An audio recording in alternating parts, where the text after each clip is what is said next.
Welcome to The Juice, where we're talking about getting more of what we want and less of what we don't.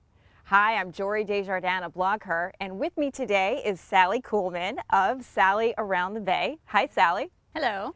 Sally's here to talk about something that seems to be increasing. When I ask most of my friends, where are you going this year for vacation? They say I'm staying home, and they've used a very interesting word to describe it, the staycation, which is something that I think makes a lot of sense given that so many people are really trying to save during this economy. So Sally, we're going to talk about that today.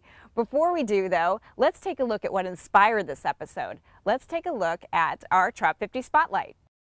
BlogHer contributing editor Pam Mandel reminds us on blogher.com that as much as $600 for 5 nights plus airfare to Honolulu is indeed a screaming deal. But $600 also translates to much more mundane things like health insurance, groceries. We're sucking it up and sticking close to home, she says, and we're not alone. So Sally, when I think of vacation, I think of completely getting away. I think of going to Fiji, dropping everything.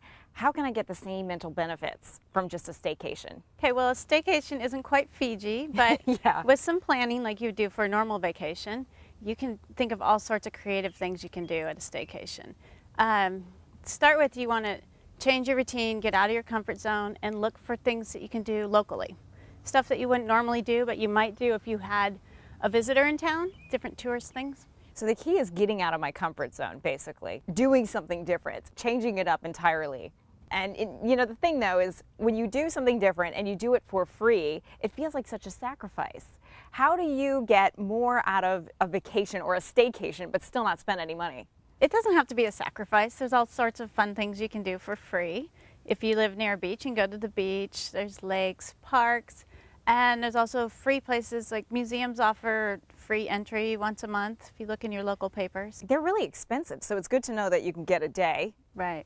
And so what are some of the sources that you've checked out where you can find out about free stuff? The best place besides the internet is the local papers. All towns have small local papers and they always list events going on. If you look at the back, there's a schedule of what's happening. You can find bands playing in parks and festivals, farmers markets. My attitude is probably not the best. I tend to, on my staycations, go to the mall because if I'm not spending money, then I'm not treating myself.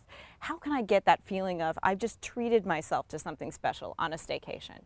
The best way to get that feeling is to change your routine. Get out of your normal daily structure, do something different. To start with just at home is don't do chores, don't do your normal routine. Yeah.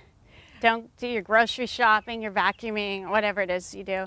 And also turn off the TV, turn off the computer, and just that alone is going to change everything. This actually also reminds me of a great blog post from Whitney at Rookie Moms who writes, "This would allow us to spend all the money saved on travel on meals and activities that we never engage in. Just think about applying $200 a day in budget to a week at home.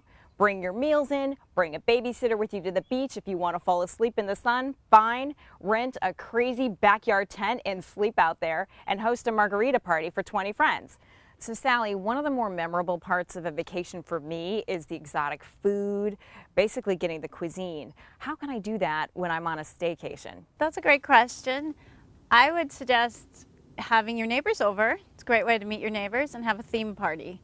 You could do a party about Spain and do a paella party. Ah, yes. Or if you don't want to have your neighbors over, you just pick a food you've never tried before, go get all the ingredients and cook together, your family. I love that idea of a potluck. Yeah, potluck's fun. And one other thing is you could go to a restaurant that you've never been to before of a kind of ethnic food you want to try. So what about souvenirs? I mean, isn't that the cool thing to bring back from a vacation? It makes you feel like you've done something, you've got something to show for your vacation. What's a great way to get something that's a takeaway? Well, an inexpensive way would be to grab your camera and go out on an adventure. You could go walk around and just take pictures of everything that you don't normally do. Even something super simple would be just walk around your neighborhood, but go on streets you don't normally walk on and just find out, discover things, see what you see, and then record it on your camera and come home and you can do scrapbooking or you can put it online, put it on your Facebook page. And basically spray it out to all your friends like you would on a regular vacation when you want to have bragging rights about your wonderful days in Italy. Exactly. Thank you so much, Sally. This has been great. Thank you. And thanks to Trop50 from Tropicana for making the juice possible. If you've got a tip or a video that you want to share for a future episode, do go to blogher.com/thejuice. We're talking about all sorts of things, and we'll have some extra tips from Sally, as well as really cool prizes, and the rest of the gang will be there. So we'll see you.